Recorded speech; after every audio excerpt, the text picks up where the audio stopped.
Hey, how are we all? I'm Andy, this is Spiders, and as you can see, this week I'm back in the broom cupboard, mainly because it's 10:30 and I've had no chance to film this intro, so it's turns out this is the morning that I'm going to be planning on releasing this video. Today we're going to have a look at the Haplopelma doriae, or the Cyriopagopus doriae. Now, excuse me. Now, I bought this one about a year or so ago from the spider shop. It was a wild caught specimen. Now when I bought it, the reason I bought it is because I had a mature male at the time, and they had the adult female, so I bought this girl. Anyway, when she arrived, she was missing a pedipalp and she was quite close to pre-molt. So she molted, but then there was some problems with the moult, so as it is, this girl didn't end up being paired and the male went off to somebody else. But yeah, bottom line is, when I got her, I put her in a nice deep, it was a 20 by 20 by 30 enclosure with a nice deep burrow down the corner. And she's never used it. She's just sat on the top all the time, so I thought what I'm going to do is I'm going to change it up a little bit and just see if I can tempt her to start using the burrow. It's not, well, it is an enclosure build, but it's more a rebuild. I'm just going to literally take her out, give it a bit of a revamp, and then put her back in, and that's what I'm going to show you. So the first part is going to be me getting her in the catch up. Like I say, they've got a bit of a reputation. That's it. My one's not too bad, in all honesty. She does have a little bit of a moment, as you'll see in the video. But yeah, like I say, let's get her caught up, and I'll see you in a bit.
Yeah, so you see that swelling on her abdomen. Like I say, she'd lost a pedipalp when she arrived, then she molted out, and as I said, there was some problems after the molt, and that's why I didn't pair her with the male I had, is because I noticed that lump on her side, and I thought I don't want to pair her and risk swelling her abdomen right up if she becomes gravid and is full of eggs, and risk that lump, that abscess.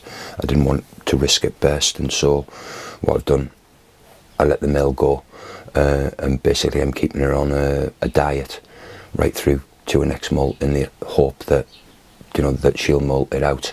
You can see on the bottom there was that little sort of mark from where her abdomen's constantly rubbing on the ground, so she's got a sore there. So I'm just being really careful with her, and hoping that next time she molts, she'll be fine. But I suppose we'll just have to see.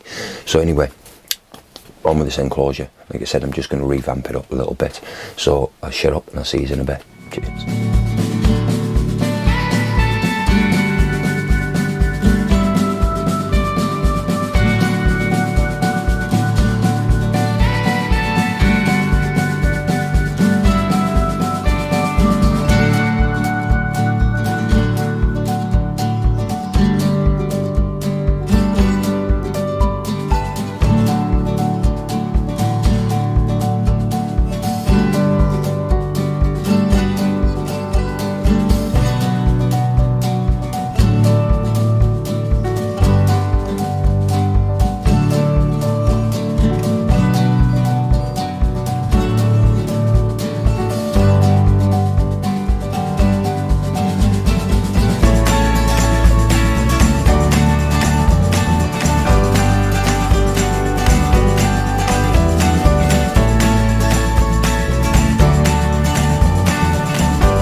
Yeah, so I think that looks a hell of a lot better than it did. Certainly, like I say, I never put the cork back in before because my male was always happy with the burrow down the side, so I thought we'd try the same tactic. Anyway, she's always been happy, so she seemed happy. She laid that big thick layer of web on the top, but she just never used the burrow, so we'll change things up and see how it all goes. Like, so yeah, now I'm going to get her back in, and again, I'll see you at the end. Cheers.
see, wasn't so bad, was it? Eh? Like I said, they have got a bit of a reputation, but I think it does precede them. But again, it's like with every tarantula, you know, each individual specimens are different. You know, there'll probably be people out there that have got one of these that's an absolute psycho. But yeah, what I did manage to get though is, and I'm going to show it you now, is a couple of days after she'd gone in there and she settled in a bit, I give her a feed. Like I say, she's on a strict diet, so I only feed her probably once a month. I'll give her a big Morio worm, sometimes two. In this case, she gets a couple of little locusts. But I managed to get some really nice footage of her, a little bit of happy dance footage and whatnot. So I'm going to show you that now, and I'll see you soon.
Yeah, so like I said, some pretty cool footage there, and that was the Haplopelma doriae, or the Cyriopagopus doriae.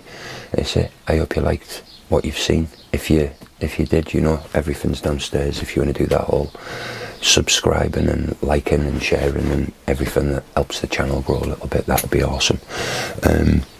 Next week, got some rehousing to do. I'm going to be looking at one of my recently paired females. Well, I say recently, it's been a good while now, and she still hasn't dropped an egg sac, so I'm going to take a leaf out of Dave's book from Dave's Little Beasties, and I'm going to try rehousing her, and hopefully see if it'll encourage her to drop a sac or molt, and then we can try again. So yeah, anyway, that's next week. This is the end of this week. I'm done. Thanks for watching, and I'll see you all after. Ta-ta.